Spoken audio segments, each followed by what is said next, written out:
Dmitry Bivol versus Lyndon Arthur, closer look. Dmitry Bivol sits at 6 foot, while Lyndon Arthur sits at 6 foot 2, giving Lyndon the 2 inch height advantage. Lyndon's career is shorter than Dmitry Bivol's, having his started in 2016, while Dmitry Bivol's started at 2014. Though Lyndon Arthur has had more fights, I don't believe against better opponents, but I believe he's had longer, giving him the experience as well in the ring. Dmitry Bivol holds the WBA Super World Light Heavyweight title, while Lyndon Arthur holds the IBO World Light Heavyweight title. And I think this fight is closer than people make it seem to be. Another thing some of us don't realize is Lyndon Arthur is 32 years old, while Dmitry Bivol, or let me check right now. I forgot how old Dmitry Bivol was.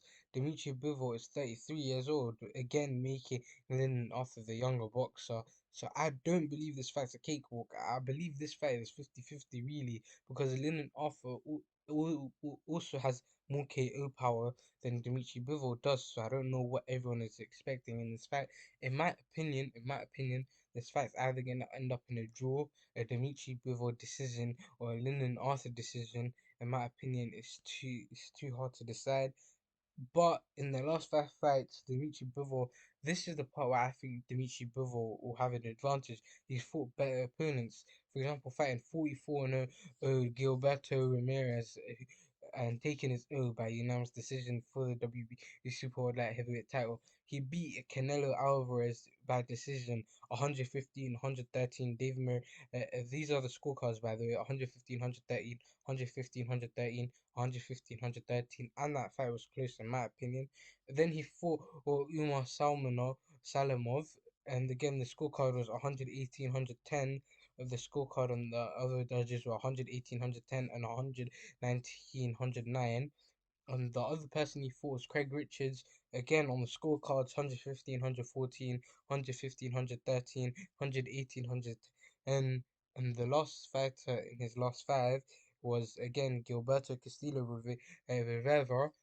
Again on the scorecards: 119, 108, 119, 108, 120, 107. What you notice is in these last five fights, you don't see a knockout, except only two of those opponents should have went past to the decision, but actually three, including Umar Salamov, but every other one should have got knocked out. So it should have been two knockouts in his last five fights. But on Lennon off his half, last fight against Brian Nahuel Suarez, KO round 10, against Boris Craigton, unanimous decision, against Joe McIntyre, TKO round 2 out of 10, and then what is it, Walter Guerrero, TKO 6 in round 6, and then he had a loss against Anthony Yard by KO in the fourth.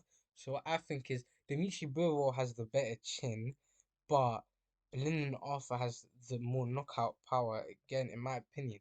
So I think actually let me change what I thought the fight was going to. If the fight ends in a knockout, I'll have Lyndon Arthur winning. If the fight gets the decision, in my opinion, from what I've seen in the past fights between these two, for these fighters last five, I think if it came down to KO, that's in Lyndon Arthur's ball court. If it came down to a unanimous decision, that's in Dimitri Bivol's ball court.